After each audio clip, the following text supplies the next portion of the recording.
ખંભે પોપ નો હાલે મારી ઘરે એક મહેમાન આવ્યો નહીં તમને બતાવો હાલો. તો હેલો દોસ્તો, welcome back to my new vlog. તો ફરીથી મારા પાંગા જેવા વ્લોગમાં તમારું સ્વાગત છે. તો પહેલાં તો હું કહે ગુડ આફ્ટરનૂન એન્ડ જય શ્રી રામ. કેમ કે મિત્રો વ્લોગ બપોરે 2 વાગે સ્ટાર્ટ કર્યો. તો હું કહે મારી યુટ્યુબ ફેમિલી કેમ છો? આઈ હોપ કે તમે બધા મજામાં જ હો. હું તો મજામાં જ છે મિત્રો. ને શું કહે કે વેસમાં એક દી ગેપ પડી ગયો મિત્રો. આપણે વ્લોગનું ચેલેન્જ લઈને બેઠા ડેઈલી વ્લોગ નાખ્યું, ગઈકાલમાં શું કહે કે ગેપ પડી ગયો. શોર્ટ તો આવતા જ હોય ડેઈલી, આખા દીમાં 2 ચાલુ જ હોય. ને શું કહેવાય કે આજમાં તો મારા માં જો ઠામડા ઉઠકે મિત્રો બપોરે જમીને.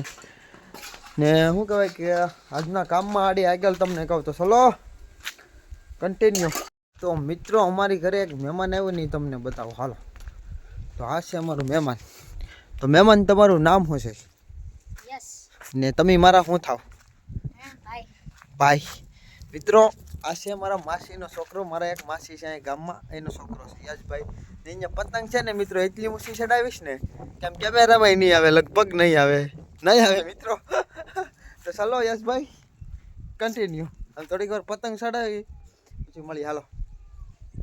તો ફાઇનલી મિત્રો છે ને અમારા યશભાઈની પતંગ છે ને પડી ગઈ જો. ને મિત્રો ગામડામાં કેવો હોય, મહિનો દી અગાઉ ઉત્તરાયણ શરૂ થાય ને મહિનો દી પછી ઉત્તરાયણ પૂરી થાય. 14 ફેબ્રુઆરીથી તો ઉત્તરાયણ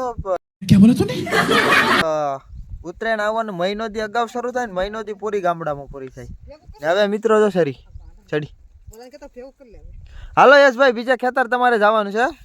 તો ચલો કન્ટિન્યુ. તો ફાઇનલી મિત્રો આપણા કાકા છે ને એ દવા લઈને આવી જા. આપણે શું કહીએ કે કેરીઓનો બગીચો હોય ને મિત્રો, એમાં દવા છાંટવાની છે. તો મારા કાકા આવી જા મિત્રો દવા લઈને. તો ટાંકાવાળો નથી આવતો, હવે ટાંકાવાળો આવીએ પછી મળીએ. તો ચલો કન્ટિન્યુ. ટાંકાવાળો આવીએ પછી તમને પાછા આપણે કન્ટિન્યુ થાય. તો ચલો. તો ફાઇનલી મિત્રો 1.5-2 કલાકના વેઇટિંગ પછી આપણો ટાંકો આવી જજો મિત્રો. અમારે બગીચામાં કેરીઓના બગીચામાં આ રીતે છે ને દવા છાંટવાની હોય. ને આ છે પોપ હોય મિત્રો, પોપ આને પોપ કહેવાય. જો આના દ્વારા પમ્પિંગ થાય એનું. તો ચલો દવા બવા મિક્સ કરીને પછી મળીએ સીધો છંટકાવમાં. તો કન્ટિન્યુ. રેડી થઈ ગયું ને? તો ફાઇનલી મિત્રો આપણે શું કહેવાય કે દવાનો છંટકાવ કરે રાખ્યા. ને આમાં ખંભે પોપ નો હાલે, કપામાં છાંટતા હોય ને એમ આમાં ટ્રેક્ટર વાળો જ હોય. દેખાડો તો ભાઈ ઓલું આપણે ટ્રેક્ટરનો મોપા જોઈએ આમાં. આ નો હાલે, આપણે ખંભે હોય ને કેમ કે કેરીઓના બગીચામાં મિત્રો ખંભે એક છાંટો તો એક કલમમાં 4-4 લીટરની માથે હોય, 4-4 પંપની માથે હોય જાય. આમાં આ રીતનું જ હોય. હારે નાળેલીમાં છટાતી જાય મિત્રો.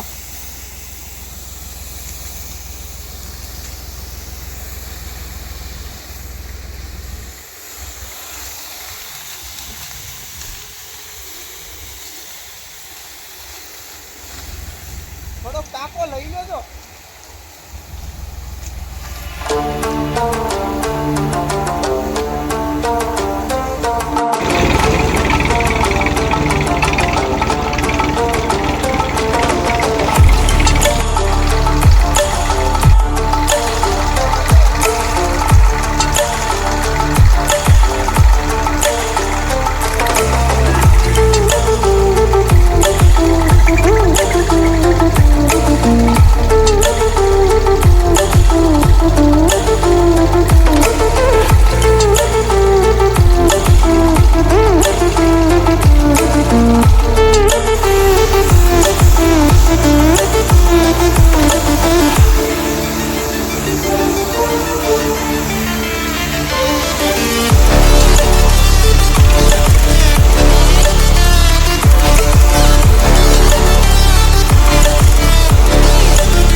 મિત્રો આના લી છે ને દવા છાંટવાની, આને કહેવાય ગન.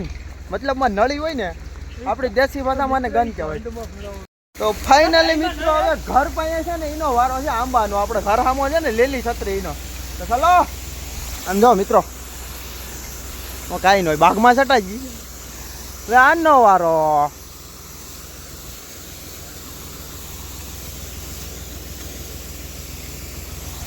મિત્રો આ છાંટા પછી એમ થાય કે ખંભે પોપલાઈન છાંટી દેવી સારી. આ હાથનું પ્રેશર એટલું મારે ને કે જવા જો.